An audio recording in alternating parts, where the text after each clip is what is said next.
ऐसा होना चाहिए कि पूरे भोपाल को, माननीय मुख्यमंत्री जी को भी पता चल जाए कि बजरंग सेना यहाँ पर आई हुई है, क्योंकि यही उनका कार्यालय है। जयकारा लगाएंगे, जय जय श्री राम, जय जय श्री राम, जय जय श्री राम। भारत माता की, भारत माता की, भारत माता की। सभी भोपाल वासियों का, मातृशक्ति का, जितने भी हमारे भाई हैं, मैं सभी का बहुत बहुत अभिनंदन करता हूं। आप सभी ने जो हमें प्रेम स्नेह दिया है और देते रहते हैं आप सभी लोग, उसके लिए मैं बहुत बहुत धन्यवाद करता हूं। हमारे मंच पर उपस्थित हमारे आदरणीय दादाजी श्री रघुनंदन शर्मा जी, जो लगातार पूरे मध्य प्रदेश के दौरे कर रहे हैं, उत्तर प्रदेश के दौरे कर रहे हैं, मैं उनको प्रणाम करता हूं। हमारे साथ में हमारे नितिन भैया जो राज्य के महामंत्री हैं और महाराष्ट्र से हमारे साथ में आए हुए हैं, उनका भी मैं बहुत बहुत स्वागत करता हूं। हमारी दीदी आशी दीदी जी जो राष्ट्रीय उपाध्यक्ष हैं, उनका भी मैं बहुत बहुत स्वागत करता हूं। हमारे प्रदेश संयोजक हरी सिंह चौहान जी, उनका भी मैं बहुत बहुत स्वागत करता हूं। हमारे प्रदेश संयोजक धर्म रक्षा प्रेम साई जी महाराज, उनका भी मैं बहुत बहुत स्वागत करता हूं। और अंत में जो हमारे प्रदेश अध्यक्ष जी हैं, वैसे मुझे सबसे पहले उनका वो करना चाहिए था, लेकिन हमारे अमरीश भैया बहुत ही वो जानते हैं कि ये सब मध्य प्रदेश में उन्होंने जो कार्य किया है, वास्तव में आप सभी लोग देख रहे हैं कि आज मध्य प्रदेश में भी दादाजी ने दौरा किया था। दादाजी बता सकते हैं कि आपको छोटे से छोटे गांव में भी अगर आप जाएंगे तो बजरंग सेना के आपको 400-500 युवा और बहनें आपको मिल जाएंगी। तो ये सब कुछ आप जितने भी हमारे भाई हैं, आप सबकी मेहनत का नतीजा है। ये आज पूरे भारत देश में बजरंग सेना के लगभग सदस्य 26 लाख से ज्यादा संख्या में पूरे भारत देश में हमारे बजरंग सेना कार्य कर रहे हैं। और मैं इस 15 अगस्त के अवसर पर ज्यादा नहीं बोलूंगा, क्योंकि और जगह कार्यक्रम है। तो मैं आप सभी को एक छोटा सा उदाहरण दूंगा कि बजरंग सेना में हमें किस तरह रहना है। हमारे जो दिल्ली प्रदेश अध्यक्ष हैं आदरणीय भूपेंद्र सिंह जी, उन्होंने कल एक उदाहरण दिया कि जो मधुमक्खी होती है, आप सभी ने देखा होगा जो मधुमक्खी के छत्ता होते हैं, और अगर आप एक मधुमक्खी को अगर छेड़ दें तो आप समझ सकते हैं, सबको पता होगा कि मधुमक्खी कैसी हालत करती है। तो हम सबको बजरंग सेना में इसी तरह से रहना है कि अगर हमारे किसी एक सैनिक को किसी ने छेड़ दिया तो सामने वाले का क्या हाल होगा वो आप समझ सकते हैं। मैं सभी भाइयों से यही कहना चाहूंगा, हम सबको साथ में मिलकर कार्य करना है। हमें अपने धर्म के लिए, अपने समाज के लिए, अपने देश के लिए कार्य करते हुए आगे बढ़ना है। और जिस तरीके से आप आगे बढ़ रहे हैं, कोरोना काल में हमारे पूरे भारत देश में बजरंग सैनिकों ने, हमारी माताओं बहनों ने जिस तरह से कार्य किया है, मैं सभी को सैल्यूट करता हूं कि आप जैसे भाई, जब पूरा देश अपने घरों में था, कोई बाहर निकलने के लिए तैयार नहीं था, उस समय बजरंग सेना अस्पतालों में जाकर, ट्रेनों में जाकर और गरीब बस्तियों में जाकर लोगों को राशन बांट रही थी। चाहे वो भोपाल हो, चाहे आप मध्य प्रदेश हो, चाहे राजस्थान हो, चाहे महाराष्ट्र हो, चाहे दिल्ली हो, सब जगह हमारे बजरंग सेना के भाई और बहनें जान पर खेल कर लोगों को मदद पहुंचा रही थी। आज जब बाढ़ की स्थिति आई, तब भी हमारी महाराष्ट्र की टीम, हमारी ग्वालियर संभाग की टीम, सभी हमारे बजरंग सेना के भाई बाढ़ पीड़ितों की मदद कर रहे हैं। देश में कभी भी कोई संकट आता है तो बजरंग सेना सबसे पहले वहां पहुंचती है और लोगों की मदद करती है। यही हमारी सबसे बड़ी ताकत है और हमें ये बनाए रखना है। मैं सभी भाइयों से एक बात कहना चाहूंगा, हमारी माताएं बहनें भी हैं, कि हनुमान चालीसा का पाठ जरूर करते रहें। प्रतिदिन हमें सुबह उठकर हमें अपने बच्चों को भी ये सिखाना है कि हनुमान चालीसा का पाठ करें। और आपको मैं विश्वास दिलाता हूं कि जिसका बच्चा हनुमान चालीसा का पाठ करता होगा, वो बच्चा कभी गलत रास्ते पर नहीं जा सकता है।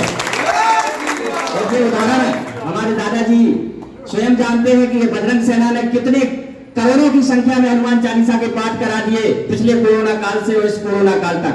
और इसके फलस्वरूप आप समझ सकते हैं कि हमारे बजरंग सेना पर कितनी बड़ी कृपा हनुमान जी महाराज की है।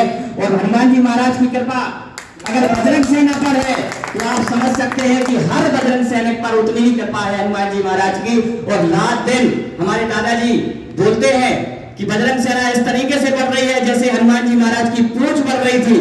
तो आप समझ सकते हैं कि अब हनुमान जी महाराज की पूंछ कितनी बढ़ गई थी कि पूरी लंका को ही आग लगा दी। तो मैं आप सभी से कहना चाहता हूं कि हमें अपने धर्म के लिए जरूर लड़ना है। आज हमारे साथ इतने लोग बैठे हुए हैं, माताएं बहनें हैं, भाई हैं, हमारे चाचा जी भी कहेंगे, भाई साहब हैं हमारे नहीं, जितने लोग भी हैं हमारे, आप समझ सकते हैं ऐसा कोई नहीं है यहाँ पर जिसके पास काम ना हो। लेकिन अगर हमें अपने देश की रक्षा करना है, अपने धर्म की रक्षा करना है, तो हमें समय निकालना पड़ेगा। ये जो भाई हैं, ये सब, ये बहनें हैं, ये अपना समय निकालकर और आज बजरंग सेना के कार्यक्रम में आए हुए हैं। इनके पास भी काम है, लेकिन ये जानते हैं कि हमारी दुर्दशा कहीं कश्मीर जैसी ना हो जाए, जैसे कश्मीर में हिंदुओं को वहां से पलायन करना पड़ा, वहां की माताओं बहनों के साथ हत्याएं हुई, रेप हुए, और अगर वही कार्य इस हमारे भारत देश में होगा, ये बिल्कुल निश्चित है। अगर हम लोग आज नहीं जागे तो ये कार्य भी होने वाला है। इसलिए हमें जागना जरूरी है। अभी दादाजी ने बताया है कि पश्चिम बंगाल में कैसी स्थिति हो गई है हिंदुओं की, तो इसलिए हम सबको जागने की जरूरत है। और मैं ये भी बताना चाहता हूं कि बजरंग सेना के माध्यम से आप ये समझ सकते हैं, जो लोग बोलते हैं राजनीतिक लोग कि हिंदू एक नहीं हो सकते हैं, ये आपके सामने उदाहरण है कि जब 26 लाख हिंदू एक हो सकते हैं बजरंग सेना में, तो आप ये समझ सकते हैं कि हिंदू एक हो रहा है। और बहुत जल्दी बजरंग सेना में करोड़ों की संख्या में हिंदू भाई एक होंगे, क्योंकि हम लोग अपने धर्म के लिए, देश के लिए, समाज के लिए निस्वार्थ भावना से कार्य कर रहे हैं।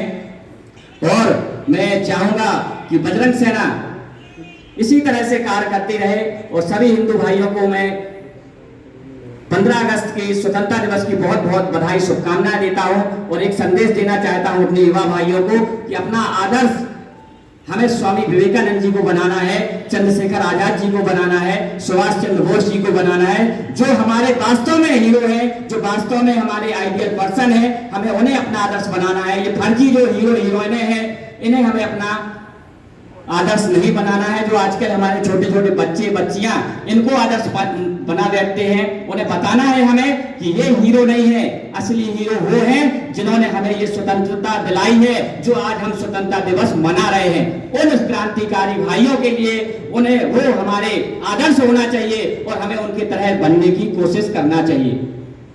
और मैं एक और युवा भाइयों को संदेश देना चाहता हूं कि नशा मुक्त भारत हो हमारा। हमारे सभी भाई नशा से थोड़ा सा दूर रहें, क्योंकि मैं देख रहा हूं कि हमारे भारत देश जानबूझकर कुछ ऐसी विदेशी ताकतें हैं जो हमारे युवाओं को नशा की लत डलवा रहे हैं, जानबूझकर नशा में, क्योंकि जब नशा करेगा व्यक्ति तभी वो अपराध की ओर बढ़ेगा और गलत रास्ता चुनेगा। इसलिए मैं भाइयों से अपने आग्रह करता हूं, बजरंग सेना आग्रह करती है कि प्लीज आप नशा से दूर रहें, नशा ना करें। क्योंकि नशा से जब जो लोग दारू पीते हैं उनके घर की स्थिति आप देख सकते हैं, उन माताओं बहनों की स्थिति आप जाकर, क्योंकि हम लोग गांव-गांव जाते हैं और वहां देखते हैं कि कैसी स्थिति रहती है उन माताओं बहनों की, जिनके पति, जिनके भाई, जिनके चाचा दारू पीते हैं। उनका परिवार में क्या स्तर होता है, उनका समाज में क्या स्तर होता है, आप सभी लोग समझते हैं। इसलिए मैं सभी भाइयों से कहना चाहूंगा कि आप लोग ये संदेश दें, अपने दोस्तों को, अपने भाइयों को बताएं कि हमें नशा से दूर रहना है और हनुमान चालीसा का पाठ करते रहना है। ये ज्यादा नहीं बोलूंगा क्योंकि बहुत जगह कार्यक्रम है। और हमारे प्रदेश अध्यक्ष जी का मैं बहुत बहुत धन्यवाद करना चाहूंगा।